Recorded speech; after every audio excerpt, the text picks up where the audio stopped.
ఉంచావు, బలమైన రెక్కల కింద నా ఆశ్రయమిచ్చావు. మేటగారి గురిలో నుండి నా ప్రాణాన్ని రక్షించావు, బలమైన రెక్కల కింద నా ఆశ్రయమిచ్చావు.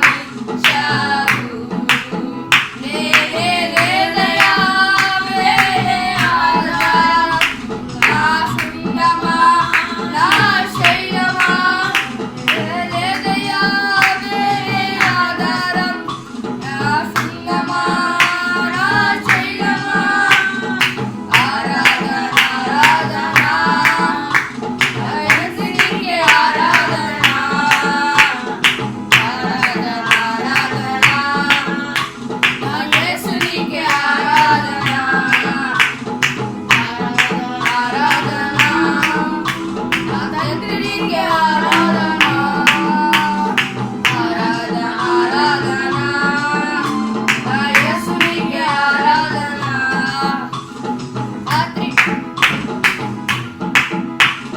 రాత్రి వేళ భయముకైనను, పగటి వేళ బాణమైనను, రాత్రి వేళ భయముకైనను, పగటి వేళ బాణమైనను, రోగము నన్నేమి చేయదు, నా గుడారము సమీపించదు, రోగము నన్నేమి చేయదు, నా గుడారము సమీపించదు.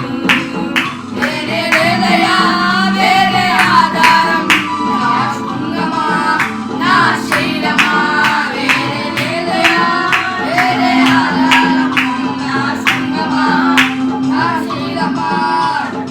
ఆరాధన ఆరాధన నా తండ్రినికే ఆరాధన, ఆరాధన ఆరాధన నా యేసునికే ఆరాధన, ఆరాధన ఆరాధన నా తండ్రినికే ఆరాధన, ఆరాధన ఆరాధన నా యేసునికే ఆరాధన.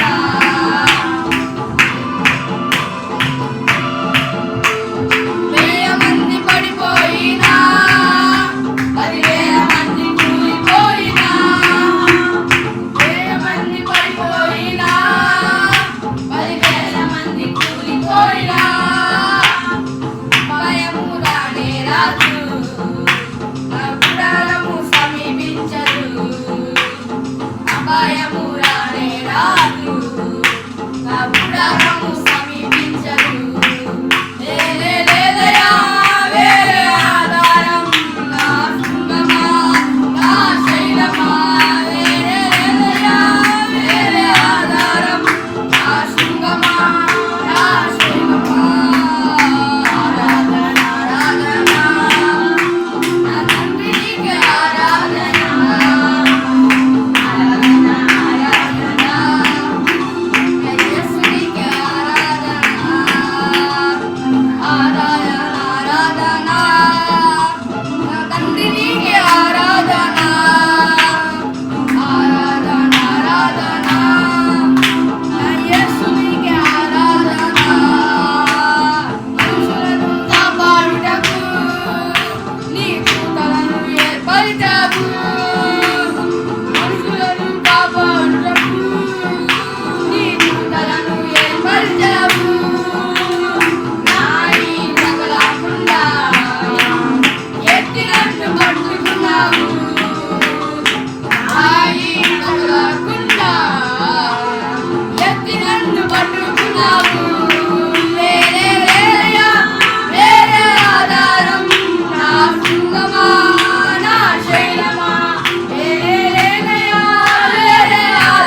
హల్లెలూయా,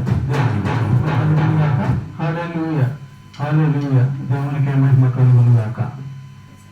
కొద్ది సమయము వాక్యాన్ని ధ్యానించుకుందాం. స్తోత్రం. హల్లెలూయా, హల్లెలూయా, హల్లెలూయా, హల్లెలూయా.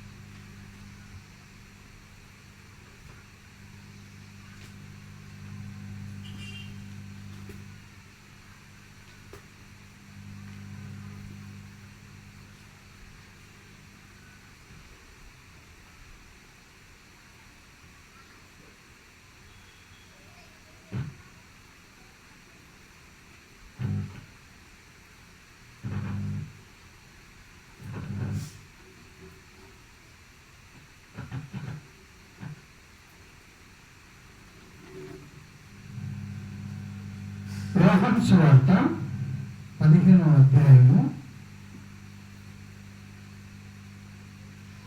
8వ వచనం చదువుతాను. మీరు బహుగా ఫలించటం వలన నా తండ్రి మహిమపరచబడను, అందువలన మీరు నాకు శిష్యులగుదురు.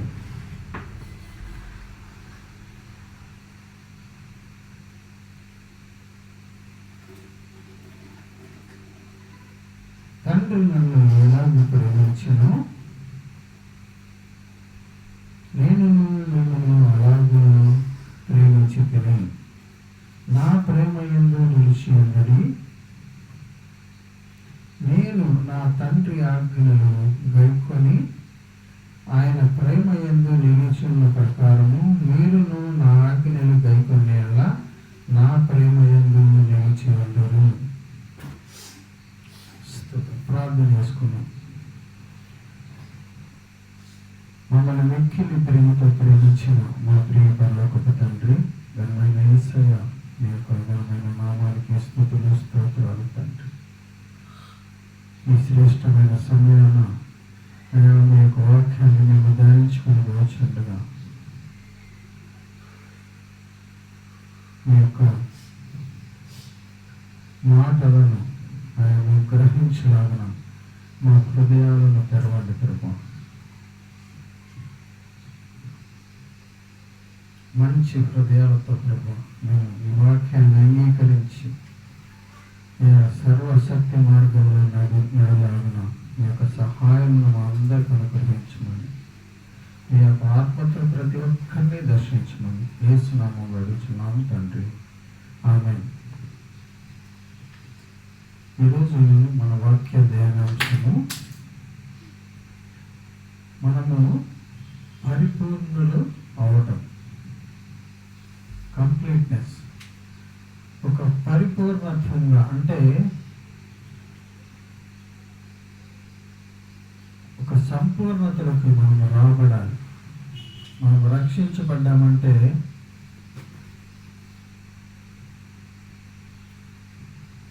ఏదో నామ మాత్రం రక్షించబడతాము, ఆచారంగా భక్తి చేయటము అలా కాదు. కానీ మనందరం కూడా మరి పరిపూర్ణులు కావాలని. అసలు పరిపూర్ణత అంటే యేసయ్యలోనే ఆ పరిపూర్ణత మనకు కనిపిస్తుంది.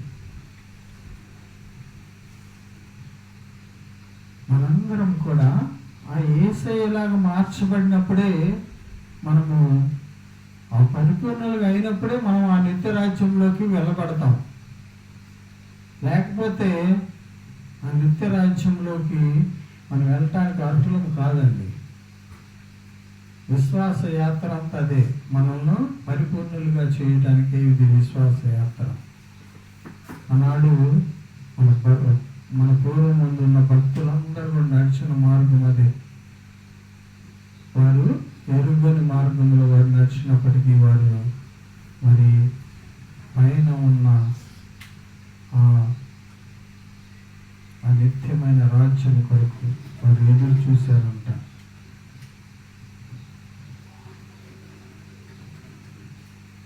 గలతీయులకు రాసిన పత్రిక 5వ అధ్యాయము 22వ వచనంలో ఇప్పుడు మనము 15 యోహాను సువార్తలో మనం చదవబడిన వాక్యంలో కూడా మీరు బహుగా ఫలించటం వలన నా తండ్రి మహిమపరచబడతాడని. ఫలింపు అంటే ఏంది? అక్కడ గలతీ 5:22లో ఉంది. ఆత్మ ఫలము మనం ఫలించాలి. ప్రేమ, సంతోషము, సమాధానము, దీర్ఘశాంతము, దయాళుత్వము, మంచితనము, విశ్వాసము, సాత్వికము, ఆశానిగ్రహం, ఈ 9 మరి మనము ఫలించే వాళ్ళము. బహుగా ఫలించటం వలన నా తండ్రి మహిమపరచబడతారు, అప్పుడు మీరు నాకు శిష్యులుగా ఉంటారు అని చెప్తున్నాడు.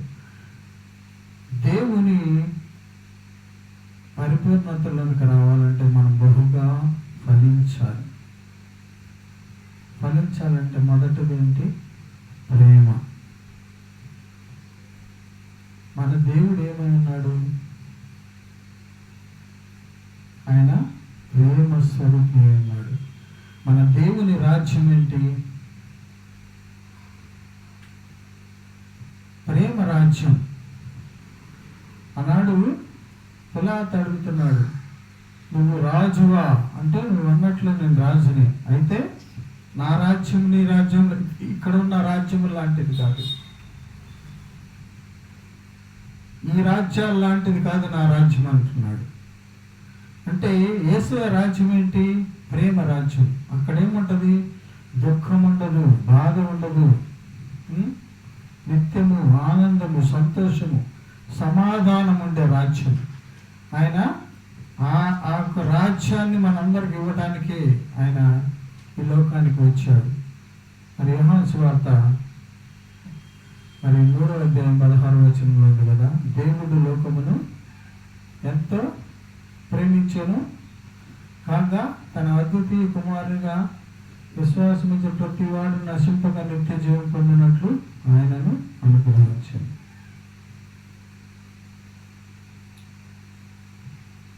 మన దేవుడే ఎంత ప్రేమ స్వరూపిగా ఉన్నాడంటే ఆయన ప్రేమకు పరిమితులు లేవు. ఆయనే మరి నరవతారిగా లోకానికి వచ్చి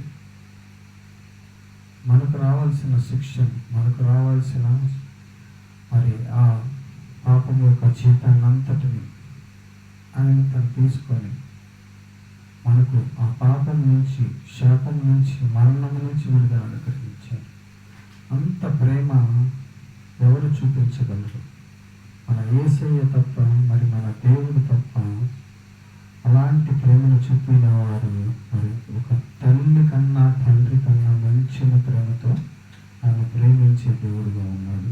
అయితే ఆ ప్రేమను మనము కూడా కలిగి ఉండాలని చెప్తూ ఉన్నాడు. మీరు బహుగా ఫలించటం వల్ల నా తండ్రి మహిమపరచబడతాడంటే అక్కడ తర్వాత చెప్తున్నాడు కదా, నేను మరి ఆజ్ఞలను గైకొన్నాను, తండ్రి చిత్తాన్ని నేను నెరవేర్చడానికి ఈ లోకానికి వచ్చాను. తండ్రి ఏదైతే నాకు సెలవిచ్చాడో దానిని నేను ఈ భూమి మీద జరిగించాను అంటున్నాను. మనము కూడా మరి మనలో పరిపూర్ణత్వం రావాలంటే దేవుని ప్రేమను మనం కలిగి ఉండాలి. ఆయన మరి దేవుణ్ణి మనము ఆయన ఆజ్ఞలు అంటే ఏంది? మొదటగా దేవుణ్ణి ప్రేమించాలి. అలాగే మరి 2 ఆజ్ఞలు వేసి చెప్పడం జరిగింది. అంటే ధర్మశాస్త్రంలో చెప్పబడిన 10 ఆజ్ఞలు ముందు మోషే ద్వారా వాటిల్ని మరి యేసయ్య వాటిల్ని మరి క్లుప్తంగా ఓవరాల్గా చెప్తూ ఉన్నాడు. మొదటిది దేవుణ్ణి ప్రేమించాలి, రెండవది నిన్ను వలె నీ పొరుగు వారిని ప్రేమించాలి. ఈ 2 ఆజ్ఞల్లోనే ధర్మశాస్త్రం అంతా కూడా మరి ఇమిడి ఉన్నదని చెప్తూ ఉన్నది, వాక్యం చదివిస్తూ ఉన్నది. అలాగే యేసయ్య కూడా చెప్పారు, అయితే చాలామందికి ఎన్ని కన్ఫ్యూజన్, ఎన్ని డౌట్లు, సగం సగం కొద్ది పైన నేర్చుకొని వచ్చి ఏదేదో వారికి తెలిసిందే జ్ఞానం అనుకొని మరి అదే అని అజ్ఞానంలో జీవిస్తూ ఉంటారు. యేసయ్య ధర్మశాస్త్రాన్ని కొట్టివేశాడని, ఇక అసలు ఆజ్ఞ పాత నిబంధన లేదని, అసలు దేవుణ్ణి ప్రేమించటం అంటే ఏంటి? వాక్యంలో ఏముంది? యేసయ్య నేను కొట్టివేయడానికి రాలేదు, దాన్ని ఆచరించి సంపూర్తి చేశాను అంటున్నాడు.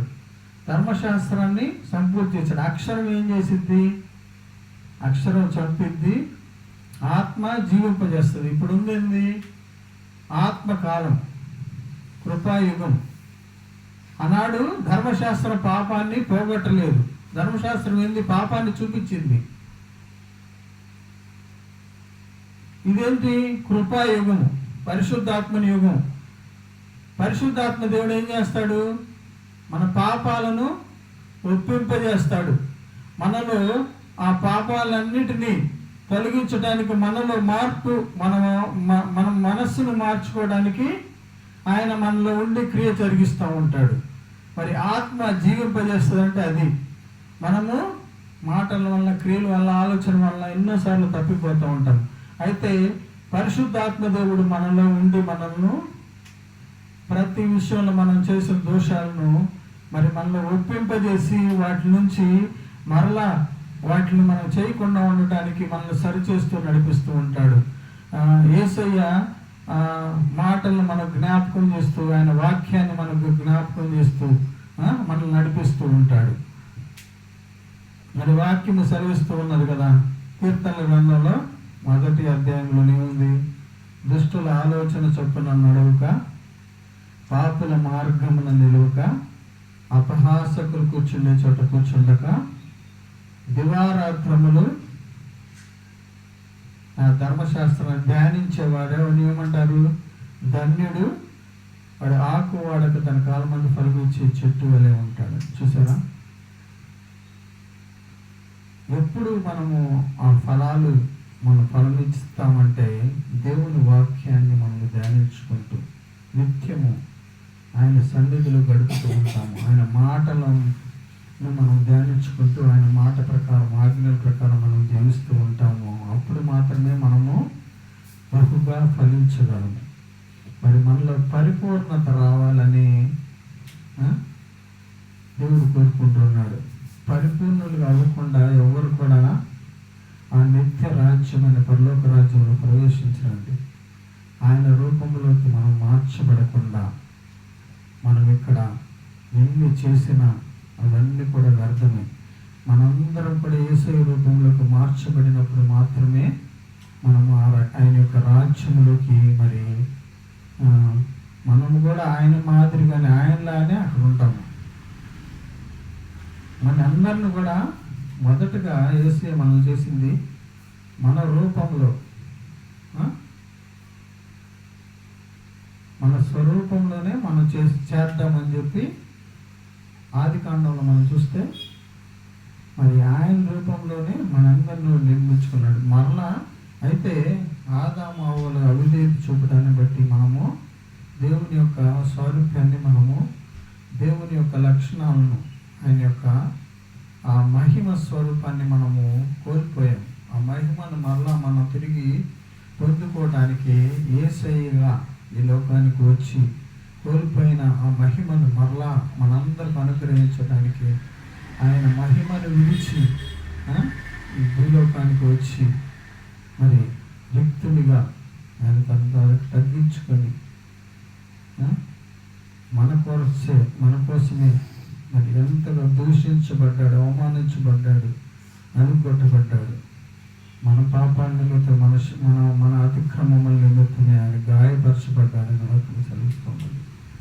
చూడండి, మనము పరిపూర్ణులుగా అవ్వాలని, మనము సంతోషంగా జీవించాలని, మనం సమాధానముగా జీవించాలని లోకంలో.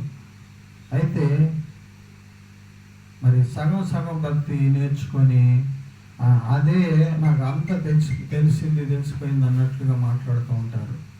అసలు అసలు ఆజ్ఞలు కూడా పాటించుకోని అవసరం లేదని మాట్లాడే వాళ్ళు చాలామంది ఉన్నారు. ఇక్కడ క్లియర్గా యేసయ్య చెప్తూ ఉన్నాడు, తండ్రిని నేను ఎలాగ ప్రేమించానో ఆయన ఆజ్ఞలను ఏ విధంగా గైకొన్నానో మీరు అలాగనే గైకొనవాలని నేను కోరుకుంటున్నాను అంటున్నాడు. చూడండి,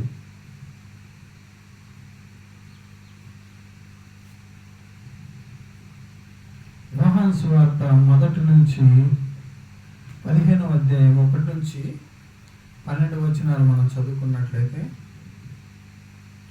నేను నిజమైన ద్రాక్షావల్లిని, నా తండ్రి వ్యవసాయకుడు. నాలో ఫలింపని ప్రతి తీగను ఆయన తీసి పారవేయును. ఫలించు ప్రతి తీగ మరి ఎక్కువగా ఫలింపవలెనని దానిలోని పనికిరాని తీగలను తీసివేయును. నేను మీతో చెప్పిన మాటను బట్టి మీరు ఇప్పుడు పవిత్రులై ఉన్నారు. నా యందు నిలిచి ఉండుడి, మీ యందు నేను నిలిచి ఉండును. తీగ ద్రాక్షావల్లిలో నిలిచి ఉంటేనే గాని తనంతట తానే ఎలాగ ఫలింపదో, అలాగే నా యందు నిలిచి ఉంటేనే గాని మీరును ఫలింపరు. ద్రాక్షావల్లిని నేను, తీగలు మీరు. ఎవడు నా యందు నిలిచి ఉండునో, నేను ఎవరి యందు నిలిచి ఉండునో వాడు బహుగా ఫలించును. నాకు వేరుగా ఉండి మీరేమీ చేయలేరు. ఎవడైనా నా యందు నిలిచి ఉందని ఎడల వాడు తీగ వలె బయట పారవేయబడి ఎండిపోయాను. మనుష్యులు అట్టి వాటిని పోగు చేసి అగ్నిలో పారవేస్తారు, అవి కాలిపోయాను. నా యందు మీ యందు నా మాటను నిలిచి ఉండని ఎడల మీకేది ఇష్టమడుగు అది మీకు అనుగ్రహింపబడను. నేను బహుగా ఫలించడం వల్ల నా తండ్రి మహిమపరచబడను. చూసారా?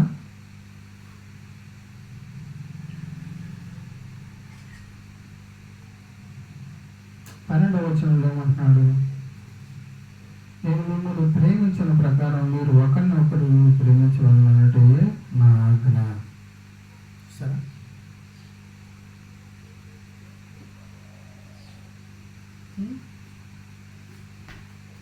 ఇది మరి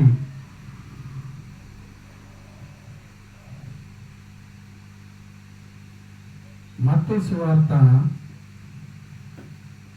25వ అధ్యాయము 34వ వచనం చదువుకున్నాం. మత్తయి సువార్త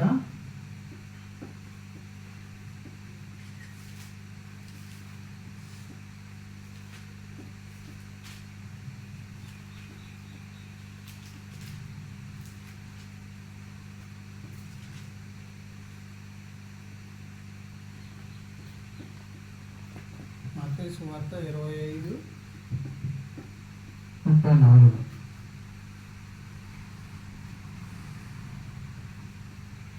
అప్పుడు రాజు తన కుడివైపున ఉన్నవారిని చూసి, నా తండ్రి చేత ఆశీర్వదింపబడిన వారులారా రండి, లోకం పుట్టినప్పుడు మొదలుకొని మీ కొరకు సిద్ధపరచబడిన రాజ్యమును స్వతంత్రించు కొనుడెను. నేను ఆకలి కొంటిని, మీరు నాకు భోజనము పెట్టితిరి. దప్పిక వంటిని, నాకు దాహం ఇచ్చితిరి. పరదేశినై ఉంటిని, నన్ను చేర్చుకొంటిని. దిగంబరునై ఉంటిని, నాకు బట్టలు ఇచ్చితిరి. రోగినై ఉంటిని, నన్ను చూడ వచ్చితిరి. చెరసాలలో ఉంటిని, నా యొద్దకు వచ్చితిరని చెప్పింది. చూసారా? ఇక్కడ మత్తయి సువార్త 25వ అధ్యాయము 34వ వచనం నుంచి మనం చూస్తే, మరి సింహాసనానికి కుడివైపున కొంతమంది, ఎడమ వైపున కొంతమంది చేర్చబడ్డారు. మేకలన్నీ ఎడమ వైపు, గొర్రెలన్నీ కుడివైపు చేర్చబడ్డాయి. నా తండ్రి చేత ఆశీర్వదించబడినారా వాళ్ళారా, ఇక్కడికి రండి. భూమి పుట్టినది మొదలుకొని మీ కొరకు సిద్ధపరిచిన ఈ రాజ్యాన్ని మీరు స్వతంత్రించుకొనడానికి. ఎవరంట వారు? తండ్రి చేత ఆశీర్వదించబడినారు. ఏం చేశారు అక్కడ? పేదలకు, మరి దిక్కు లేని వారికి, అనాథలకు, విధవరాంతకు, వారికి అవసరతలో వారికి సహాయం చేశారండి. వారంతా పరిపూర్ణత మనలో రావాలంటే ఈ కార్యాలన్నీ మనం చేయాలి. సమయం గతిస్తుంది, ఎంతగానో మరి దేవుడు మనల్ని ఆశీర్వదిస్తున్నాడు. మనం ఈ లోకంలో ఏం సాధించడానికి ఏం చేస్తున్నాం అనేది ఎవ్వరికి అంత చెక్కట్లేదు. ఎంత చేసినా వాళ్ళకి తృప్తుండట్లా.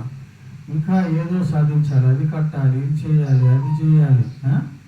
ఆనాడు ధనవంతుడు ఏమన్నాడు, ఈ కొట్లను పడేసి మళ్ళీ కొత్తవి కడతాను, వాటిలో ఇంకా నింపుకుంటా, నా ప్రాణమా తినుము తాగుము సుఖించుమన్నాడు. అట్లానే ఒకదాంతో తృప్తి చెందట్లేదండి. ఇప్పుడున్న వాళ్ళు కూడా ఇంకా ఏదేదో చేయాలని తమకున్న సమయాన్ని, తమకున్న ధనాన్ని కూడా వ్యర్థమైన వాటికి ఖర్చు చేస్తూ మనం సెక్యూర్ చేసుకుంటున్నాము. ఫ్యూచర్లో మనకి ఏ ప్రాబ్లమ్స్ లేకుండా మరి వాటిలన్నిటిని మనం చక్కగా సమకూర్చుకున్నామని అనుకుంటున్నారు. కానీ రేపటి దినాన్ని గురించి, ఏ దినమన ఎలా ఉంటుందో మీకు తెలియదు అని వాక్యం సెలవిస్తున్నది. అయితే దేవుని చిత్తమైతే అది చేద్దాం, ఇది చేద్దామని చెప్పుకోమని అంటున్నాడు. అంటే దేవుని చిత్తం ఏదో మనం తెలుసుకొని దాని ప్రకారం మనం జీవిస్తేనే అన్ని విషయాల్లో మరి మనం చేసే సమయం కానీ అన్నిట్లో మనం ఖర్చు చేసేది కానీ అవన్నీ కూడా మనకు ప్రయోజనకరంగా ఉంటాయి. మరి భూమి పుట్టినది మొదలుకొని మీ కొరకు సిద్ధపరిచిన రాజ్యాన్ని మీరు స్వతంత్రించుకొని అంటున్నాడు. ఎవరిని అంటున్నాడు? అక్కడ మరి బట్టలు లేని వారికి బట్టలు ఇచ్చారంట, ఆకలి ఉన్న వారికి ఆహారం పెట్టారంట, దప్పికొన్న వారికి నీళ్ళు ఇచ్చారంట. మరి విధవరాండ్రు వాళ్ళందరినీ చేర్చుకున్నారు. ఇలాంటి దీనులను చేర్చుకున్న వాడు నన్ను చేర్చుకున్నట్లు అంటున్నాడు. ఇందువల్ల నీ పొరుగు వారిని ప్రేమించమంటే ఇదే యేసయ్య చెప్పింది. అక్కడ నీ పొరుగువాడు అవసరతలో ఉన్నప్పుడు చూసి మరి వెళ్ళిపోవద్దు, కానీ నీకు చేతనైంది నువ్వు చేయగలిగినప్పుడే నీ పొరుగు వారిని నువ్వు ప్రేమించినట్లు. మనకెందుకులే అన్నట్టుగా ఉంటే తర్వాత ఇక్కడేముంది, మరలా కింద చూడండి, కింద వచ్చినాళ్ళు ఏముంది.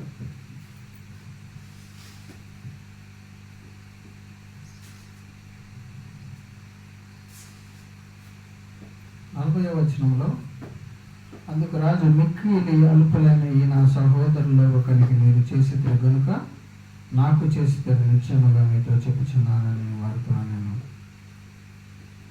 అప్పుడు ఆయన ఎడం వైపున ఉండు వారిని చూచి, శపింపబడిన వారులారా,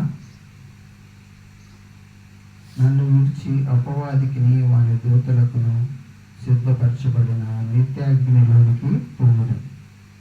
నేను ఆకలి కొంటిని, మీరు నాకు భోజనము పెట్టలేదు, దప్పు కొంటిని, మీరు నాకు దాహం ఇయ్యలేదు, పరదేశిన ఇంటిని, మీరు నన్ను చేర్చుకొనలేదు, దిగంబరిన ఇంటిని, మీరు నాకు బట్టలు ఇయ్యలేదు, రోగిన చెరసాలలో ఉంటిని, మీరు నన్ను చూడరాలేదని చెప్పాను. చూసారా? ఇలా చేయని వారికి డైరెక్ట్గా ఏమంటున్నాడు? అపవాదికిని వాని దూతలకును సిద్ధపరచబడిన నిత్యాగ్నిలోనికి ప్రౌఢి, శపించబడిన వారులారా. క్లియర్గా వాక్యం చెప్తుందండి. ఎంతోమంది దైవజనులు మరి పేదవారికి నిరుపేదలకి వారికి ఎందుకు సహాయం చేస్తున్నారు, ఎందుకు ఈ సంస్థలన్నీ పెట్టి నడిపిస్తున్నారంటే అవగాహన ఉండదు.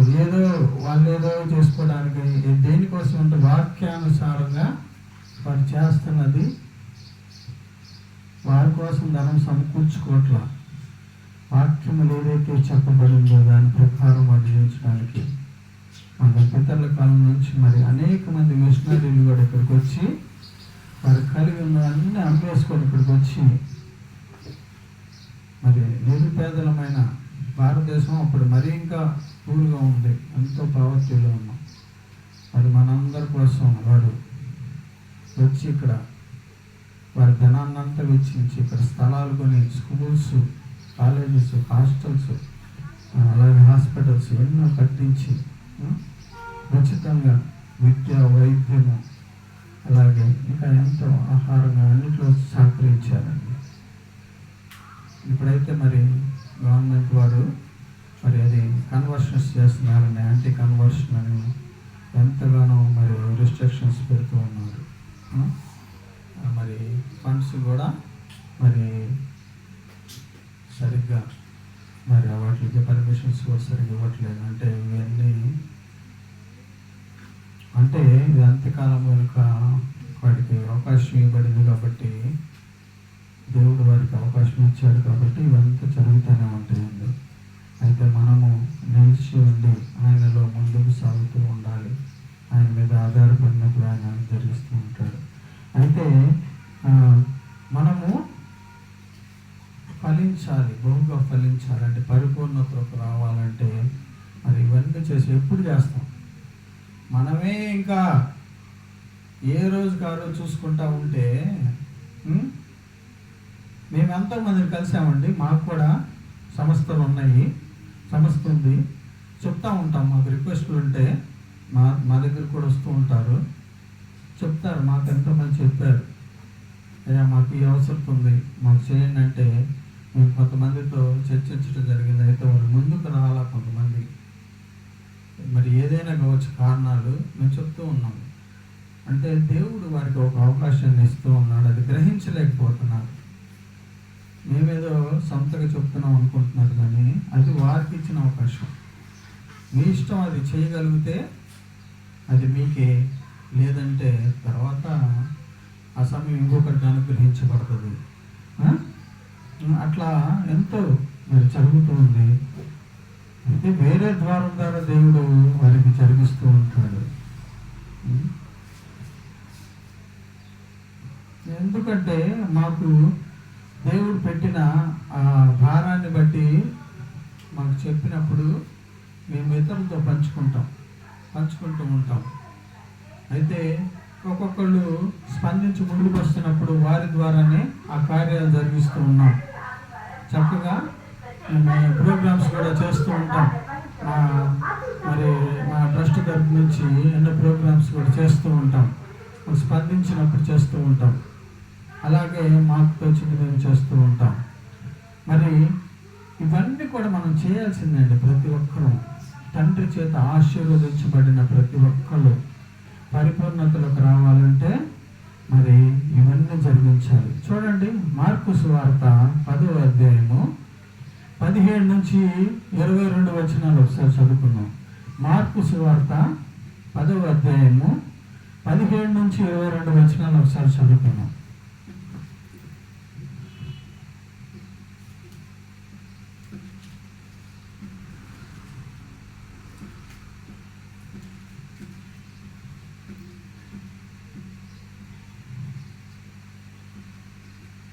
ఆయన బయలుదేరి మార్గమున పోచుండగా ఒకడు పరిగెత్తుకుని వచ్చి ఆయన ఎదుట మోకాళ్ళుని, సద్బోధకుడా, నిత్య జీవమునకు వారసుడగుటకు నేనేమి చేయవలనని ఆయనను అడిగాను. యేసు, నన్ను సత్పురుషుడని ఎలా చెప్పుచున్నావు? దేవుడు ఒక్కడే గాని మరి ఎవడనూ సత్పురుషుడు కాదు. నరహత్య చేయవద్దు, వ్యభిచరించవద్దు, దొంగిలవద్దు, అబద్ధ సాక్ష్యము పలుకవద్దు, మోసపుచ్చవద్దు, నీ తల్లిదండ్రులను సన్మానింపుము అను ఆజ్ఞలు నీకు తెలియను కదా అని అతనితో చెప్పాను. అందుకు అతడు, బోధకుడా, బాల్యమున నుండి ఇవన్నీ నేను అనుసరించుచుని ఉంటుని చెప్పాను. యేసు అతన్ని చూచి అతన్ని ప్రేమించి, నీకు ఒకటి కొదువుగా ఉన్నది, నీవు వెళ్ళి నీకు కలిగినవన్నీ అమ్మి బీదలకిమ్ము, పరలోకమందు నీకు ధనము కలుగును, నీవు వచ్చి నన్ను వెంబడించమని చెప్పాను. అతడు మిగుల ఆస్తి గలవాడు కనుక ఆ మాటకు ముఖము చిన్నగుచ్చుకొని దుఃఖపడుచు వెళ్ళిపోయాను. చూసారా ఎంత స్పష్టంగా ఇప్పుడు మనం మాట్లాడుకున్నవన్నీ.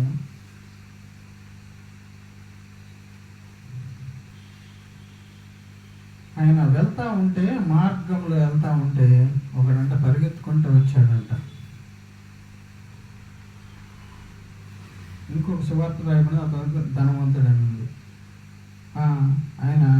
ఆయన ఎదుట మోకాళ్ళని సద్బోధకుడా నిత్య జీవానికి, అంటే పరలోక రాజ్యానికి వెళ్ళాలంటే నేనేం చేయాలంటే మోషే ఇచ్చిన ధర్మశాస్త్రం ఆజ్ఞలను నువ్వు పాటించను అన్నాడు. చిన్నప్పటి నుంచి నేను పాటిస్తున్నాను అన్నాడు. పాటించమన్నాడా లేదా? యేసయ్య ఇక్కడ ఆజ్ఞలను నువ్వు పాటించు అంటున్నాడా లేదా? ఇక్కడ ఉన్నవన్నీ పాటించమని అంటే ఈ ఆజ్ఞలు ఏమి పాటించని అవసరం లేదు. యేసయ్య వాటిలన్నిటినీ కొట్టేశాడు, ఇంకేమీ లేదు అంటే నువ్వేం చేస్తావు? ఇంకా దేవుని మార్గంలో నడవటం అంటే ఆయన ఆజ్ఞలను అనుసరిస్తాను నడవటం. తల్లిదండ్రులు సన్మానించాలి.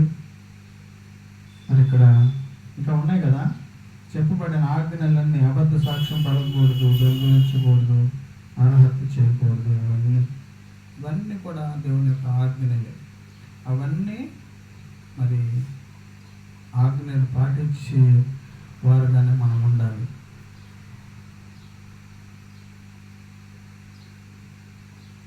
మరి ఇవన్నీ కూడా చిన్నప్పటి నుంచే నేను చేస్తున్నాను. అంటే నీకు ఒకటి కొలువుగా ఉంది, నీ యొక్క ఆస్తిని అమ్మి బీదలకు ఇచ్చి నన్ను వెంబడించు అని యేసయ్య పలికినప్పుడు ఆయన అంటే ఆ ముఖం చిన్నపుచ్చుకొని దుఃఖపరచు వెళ్ళిపోయాడంట. చూసారా, అతనికి ఆ పని చేయటం ఇష్టం లేదు, పరిపూర్ణుడు కావడం ఆయన ఇష్టపడట్లా. ఆజ్ఞలు పాటిస్తున్నాడు కానీ దేవుడు ఏదైతే తన నుంచి కోరుకుంటున్నాడో ఆ కంప్లీట్నెస్లోకి రావడానికి అతను ఇష్టపడట్లా. యేసయ్యను వెంబడించమంటున్నాడు, నీకు కలిగి ఉన్న దాంట్లో పేదలకు ఇవ్వు అంటున్నాడు. అయితే ఆయన అసలు ఆ మాటలు గ్రహించలేకపోతే మొహం చిన్నపుచ్చుకొని వెళ్ళిపోయాడంట. చూసారా, నిత్య రాజ్యాన్ని కోల్పోయాడు. ఇవన్నీ ఒకదానికొకటి వాక్యంలో లింకప్స్ ఉంటాయండి. మనం ఏదో ఒక వాక్యాన్ని తీసుకొని ఇక్కడ ఇదే చెప్పబడింది కదా ఇదే అనుకుంటే మనం ఎంతగానో నష్టపోతాం మన జీవితంలో. వాక్యము ఆదికాండం నుంచి ప్రకటన గ్రంథం వరకు ఒకదానికొకటి ఎక్కడో ఒకటి లింకప్స్ ఉంటాయి. అన్నీ జాగ్రత్తగా మనము అది ఆత్మ సహాయము ద్వారానే మాత్రమే వీటిలన్నిటిని మనము జాగ్రత్తగా ధ్యానించుకున్నప్పుడే అది అర్థమవుతుంది.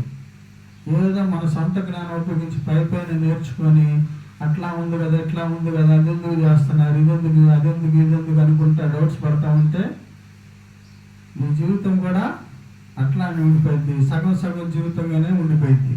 నువ్వు పరిపూర్ణతలోకి ఎప్పుడు కూడా రాలేవు నీ జీవితంలో. అలానే నీ జీవితం కూడా ముగించబడుతుంది. దానివల్ల నీకు ప్రయోజనం ఉండదు, ఇంకో ఇతరులకు కూడా ప్రయోజనం ఉండదు. మనం దేవుడు మనకి ఇచ్చిన ఈ జీవితాన్ని మనము మరి భూమి మీద బ్రతికి ఉండగానే మనము ఈ పరిపూర్ణతకు రావడానికి మనకు పరిశుద్ధాత్మ దేవుడు సహాయం చేస్తాడు. అయితే మనల్ని మనమే ముందు వాక్యానికి మనం లోబడాలి. వాక్యంలో ఏం చెప్పబడినో సరైన అవగాహన లేకుండా ఏదేదో నేర్చుకుంటున్నాం. దైవజనులు చెప్పే మాటలు కూడా మనము అర్థం చేసుకోలేని స్థితిలో ఉంటున్నాం. ఎంత అంటే కొంతమంది చేయని వారి గురించి చేస్తున్న వారికి అవసరం లేదండి. చేసేవారి కోసం ఏమీ అవసరం లేదు. చక్కగా దేవుని మార్గంలో నడుస్తూ పాటిస్తున్న వారికి అది వారికి మంచిది. దేవుడు వారు దేవుని దగ్గర నుంచి ఆయన ఇచ్చే బహుమానాలు పొందుకుంటారు, ఆయన రాజ్యంలోకి ప్రవేశిస్తారు. అయితే ప్రతి ఒక్కరూ కూడా ఆయన రాజ్యంలో ప్రవేశించాలని అది దేవుని యొక్క చిత్తమై ఉన్నది. ఆయన నీతిని, ఆయన రాజ్యాన్ని మొదట వెతకండి, ఆ నీతిని, నా రాజ్యాన్ని మొదట వెతకండి అని సెలవిస్తూ ఉన్నాడు. దేవుని నీతి, ప్రతి ఒక్కరు కూడా, ప్రతి పాపి రక్షించబడాలనేది దేవుని నీతి. మనందరం కూడా రక్షించబడి ఆయన యొక్క రాజ్యంలో చేర్చబడాలనే ఆయన యొక్క దయా సంకల్పం. చూడండి, మరి అక్కడ యవ్వన ధనవంతుడు మరి ఎట్లా తన ఆత్మను మరి నిత్య జీవానికి వెళ్ళాల్సిన ఆ మార్గాన్ని చెప్పింది కష్టమైన పనేం కాదండి, అది చాలా చిన్నది. అందుకనే ఏసేమంటాడు, నీ ధనం ఎక్కడ ఉంటుందో నీ మనసు కూడా అక్కడ ఉంటుంది అంటున్నాడు. నువ్వు ఎవరికో ఒక్కళ్ళకే నువ్వు ఒకళ్ళే నీకు యజమానుడిగా ఉండాలి, సిరిక లేకపోతే దేవుడా. ఎందుకంటే నీ ధనం ఎక్కడ ఉంటుందో నీ మనసు కూడా అక్కడే ఉంటుంది అంటున్నాడు.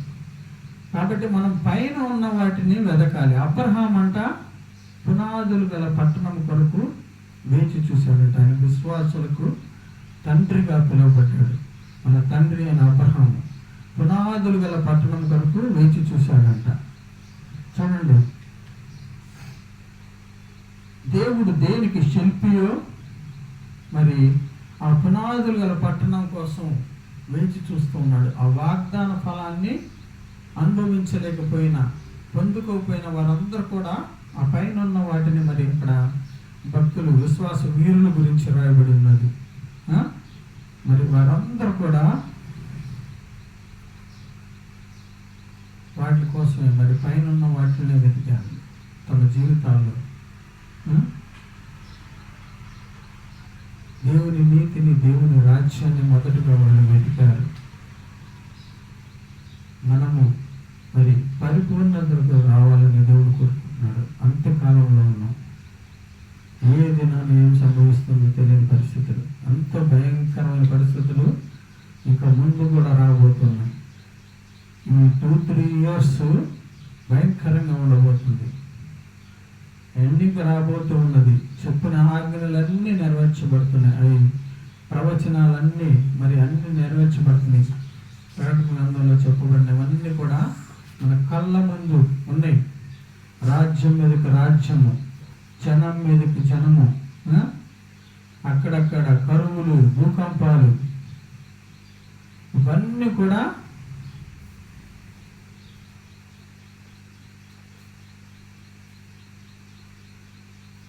ఆల్రెడీ జరుగుతూ ఉన్నాయి. అంత్యకాలానికి సూచనలన్నీ కూడా ఆల్మోస్ట్ జరుగుతూనే ఉన్నాయి.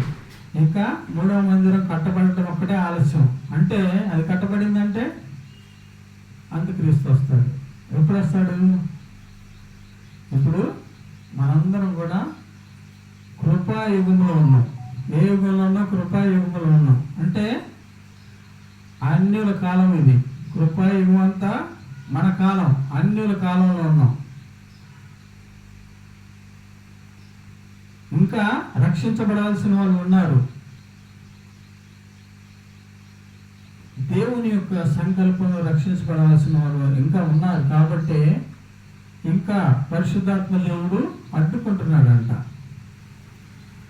వాడు ఇంకా బయలుపరచబడకుండా అడ్డుకుంటూ ఉన్నాడు. ఏంటి దేవుని యొక్క దయా సంకల్పం? ఏంటి? ప్రతి జాతిలో, ప్రతి గోత్రములో ఒకరిని మరి దేవుని కొరకు కొనుక్కున్నాడు. ప్రతి జాతిలో, ప్రతి గోత్రంలో మరి వారందరూ కూడా రక్షణ సువార్త అందించబడాలి. వారందరూ కూడా రక్షించబడాలి. అయితే దేవుడు రక్షణ అనేది ఫ్రీ విల్ అండి. వీళ్ళేదో చెప్తున్నట్టుగా అందరిని ఏదో బలవంతంగా ఎవరు మార్చేయరు. అది మనస్సు అండి, మనసుకు సంబంధించింది. నీ అంతటికి నువ్వే మారు మనసు అనేది పొందాలి. పాపముల నుంచి వాటిలన్నిటిని విడిచిపెట్టి నేను పాపిగా ఇంకా జీవించను, యేసయ్యను కలిగి దేవుని మార్గంలో నడుస్తానని ఒప్పుకోవాలి. అది ఒక పాపి రక్షణ పొందటం అంటే. ఇదేదో కన్వర్షన్ చేసేసి వీళ్ళందరినీ క్రిస్టియన్స్ చేస్తున్నారని ఏదో అంత దుష్ప్రచారం, అపవాది సంబంధులంతా కూడా దుష్ప్రచారాలు చేస్తూ మరి క్రైస్తవానికి వ్యతిరేకంగా అనేకమైన విరోధమైన కార్యాలు జరుగుతూ ఉన్నాయి. ఇక్కడ ఎవరు బలవంతం చేయరు, అది ఫ్రీ విల్. అట్లా ఎవరైనా చేస్తే అది రక్షణే కాదు. ఏదో ఆశ చూపించి అలా చేస్తే అది రక్షణే కాదు. ఎవరంతటికి వారు మనసును మార్చుకోవటమే అది మరి నీతిగా జీవించటమే, దేవుని కొరకు జీవించటమే అది మరి క్రైస్తవుల యొక్క లక్ష్యం. మరి ఇక్కడ మనందరం కూడా పరిపూర్ణులు కావాలనేది దేవుని చిత్తమైన. చూడండి, తండ్రి చేత ఆశీర్వదించబడిన వారు కుడివైపున ఉన్న వారందరిని గురించి చెప్తూ ఉన్నారు. మీరందరూ లోకము పుట్టినది మొదలుకొని సిద్ధపరచబడిన ఆ రాజ్యాన్ని స్వతంత్రించుకోవాలంటే ఆ పక్కన చెప్పబడినవన్నీ కార్యాలు మనం చేయాలి. మనం బ్రతికి ఉండగానే చేయాలి. వాక్యములో ఏమున్నదో అదే సత్యము. ఈ సత్యము సర్వసత్య మార్గం అన్ని పరిశుద్ధాత్మ దేవుని ద్వారా మాత్రమే బయలుపరచబడతాయి. వీటిని మనం ధ్యానించుకున్నప్పుడే అర్థమైద్ది. ఎంతోమంది ఇంకా అజ్ఞానులుగా, జ్ఞానం లేని వారుగా ఏదోదో పైపైన భక్తి నేర్చుకొని అదే జీవితం అని ముందుకు సాగే వాళ్ళు అనేక మంది ఉన్నారు. కానీ మరి అలాంటి వాళ్ళకి ప్రయోజనం ఏమీ లేదండి. వారి జీవితంలో ఏమీ పొందుకోలేరు. ఆ నిత్య రాజ్యాన్ని కూడా కోల్పోతారు. ఇప్పుడు అతను మరి ఆజ్ఞలన్నీ పాటిస్తున్నాడు, కానీ ఆయనకు ఒకటి కొద్దుగా ఉందని యేసు సెలవిస్తే దాన్ని కూడా అనుసరించడానికి ఇష్టపడలా. మొహం చిన్నబుచ్చుకొని వెళ్ళిపోయాడంట. చూడండి, నేను వెళ్ళాలి, ఆయనకి ఆశ ఉంది, కానీ అది చేయడానికి ఇష్టపడట్లా. దేవుడు ఏదైతే చెప్పాడో అది చేయడానికి ఆయన ఇష్టపడట్లా. దానివల్ల ఏం ప్రయోజనం? సంవత్సరాలు గడుస్తున్నాయి. ఎంతో మంది మరి మట్టిలో కలిసిపోతున్నారు. దినాలు గడుస్తూ ఉన్నాయి. ఆయుష్ ఉండగానే దేవుని యొక్క సత్యాలను మనం గ్రహించాలి. వాటి ప్రకారం మనం జీవించి మన జీవితంలో, మన కుటుంబంలో మనం ఆశీర్వదించబడాలి. అనేక మందికి ఆశీర్వాదకరంగా ఉండాలి. ఇది కదా దేవుని సంకల్పం, దేవుని చిత్తము. మనం ఆశీర్వదించబడిన వారంగా ఉంటే దేవుని నామము మహింపరచబడుతుంది అన్యుల్లో. అలా కాకుండా మరి దేవుని నామము మనల్ని బట్టి దూషించబడకూడదు, అవమానించబడకూడదు. మనకిచ్చిన ఈ జీవితాన్ని బట్టి దేవునికి మహిమ రావాలి. ఈ జీవితం ద్వారా ఏం జీవించాం మనం, ఈ లైఫ్లో ఏం సాధించాం, మన కొరకే మనం బ్రతికామా, దేవుని చిత్తానుసారంగా మనం జీవించామా అనేది మనము ప్రశ్నించుకోవాలి. మనం పరిపూర్ణులు కావాలంటే యేసయ్య ఒక్కడే పరిపూర్ణుడు. ఆయనను మనలోనికి స్వీకరించినప్పుడు మనల్ని కూడా ఆ పరిపూర్ణత్వంలోనికి ఆయన తీసుకొని వస్తారు.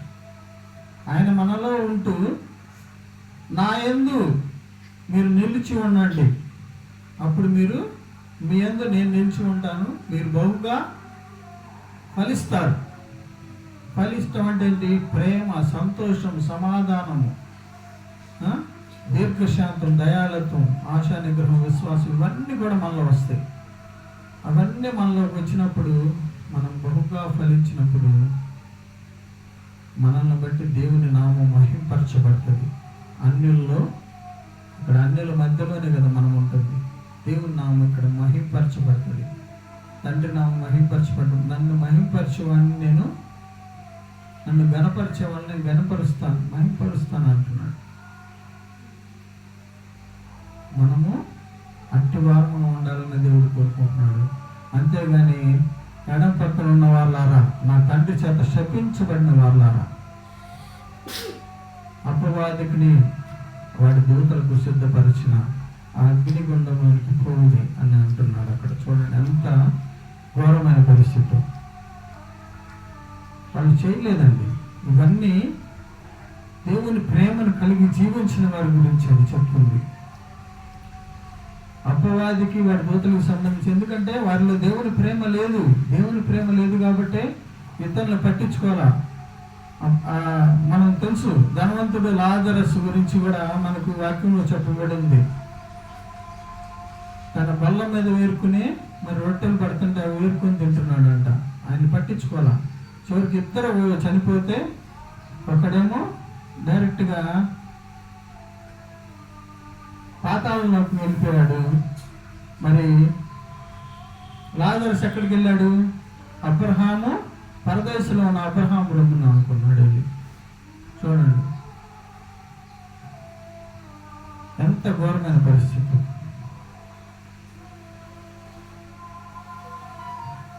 అక్కడ చెప్తున్నాడు, తండ్రి అయిన అబ్రహామా, ఇక నాకు చిటికెను వెళ్తే ఒక్కసారి కొద్దిగా దాహానికి ఒక్క బొట్టు ఇవ్వమనయ్య, మండుత కాలుతా చెప్తూ ఉన్నాడు. నన్ను పంపించండి, లేకపోతే వీళ్ళు ఎవరన్నా అంటే అంటున్నాడు. అక్కడ ప్రవక్తలు మోషే వాళ్ళందరూ చెప్తే వినలేదు, కానీ నువ్వు వెళ్ళి చెప్తే వింటారా వాళ్ళు అని అంటున్నాడు. చూసారా అయ్యా, ఇక్కడికి రాకూడదయ్యా, నా సహోదరులు కానీ ఎంతో మంది ఉన్నారని చెప్తున్నాడు ఆ కాంత. మరి చూడండి ఎంత భయంకరమైన పరిస్థితి. ఇక్కడ బాగానే ఉంటుంది, మనం కన్ను మూసిన మరుక్షణమే అర్థమవుతుంది. కాబట్టి మనము ఈ సత్యాన్ని మనము గ్రహించవలసింది కోరుచున్నాం.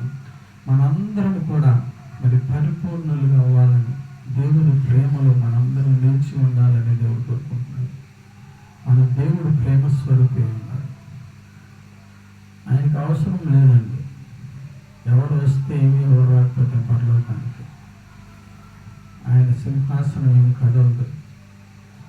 ఆయన అక్కడే నిత్యము పరిశుద్ధుడు పరిశుద్ధుడని కోటాను కోట్ల దూతల చేత కొనియాడబడుచు ఉన్నాడు.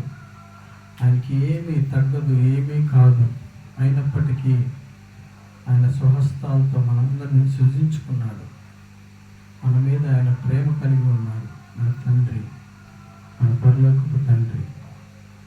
ఆయన మనందరి ఎడల ఒక సంకల్పాన్ని కలిగి ఉన్నాడు, దయా సంకల్పాన్ని. ఆయనతో యుగాలు జీవించాలని, ఆయనతో నిత్యము సంతోషంగా మరి ఆయన సన్నిధిలో గడపాలని కోరుకుంటున్నాను. ఒకసారి మరి కళ్ళు మూసుకొని చెప్పబడిన మాటలు నిమిత్తం ధ్యానించుకుంటూ ఉన్నది. సిస్టర్ గారు ప్రార్థనలో నడిపిస్తారు.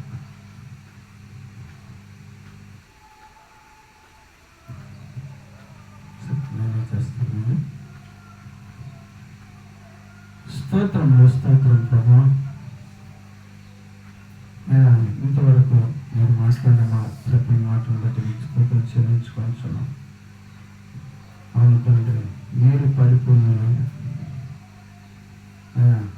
మేము నిలిచి ఉంటేనే బహుగా ఫలిస్తాము. మీ యొక్క మాటలను, మీ యొక్క ఆజ్ఞలను మేము గైకొంటేనే మేము బహుగా ఫలించగలం. మా హృదయంలో వాటిని భద్రపరుచుకొని ఆయన ఫలించే వారిని ఉండటానికి సహాయం చేసి మాలో పరిపూర్ణులుగా ప్రభు మేము అవ్వాలని ప్రభు మీరు కోరుకుంటూ ఉన్నారు.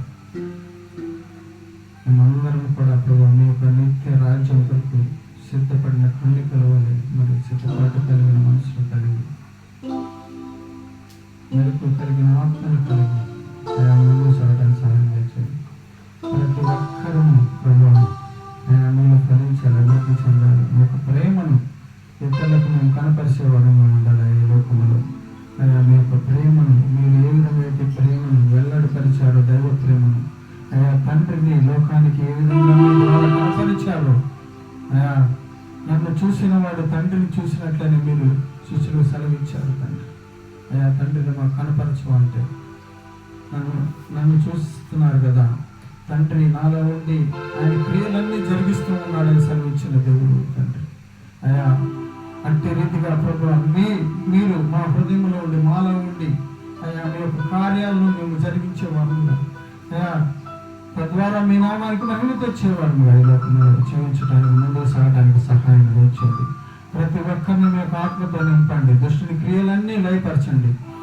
అయ్యా ప్రతి ఒక్కరు ప్రభువా మరి తండ్రి చేత ఆశీర్వదించబడిన వారుగా లోకం మొదలుకొని మరి మా కొరకు సిద్ధపరిచిన ఆ నిత్య రాజ్యానికి మేమందరము చేర్చబడలాగున అయ్యా మీరు ఏదైతే సెలవిచ్చారో వాటిని జరిగించే కృపను భాగ్యాన్ని ఇచ్చేయండి. ఎక్కడ సొంత జ్ఞానం, సొంత ఆలోచనలు, దుష్టుని ఆలోచనలు, మరి లోక జ్ఞానము వాటి వలన ప్రభు మాకు ప్రయోజనం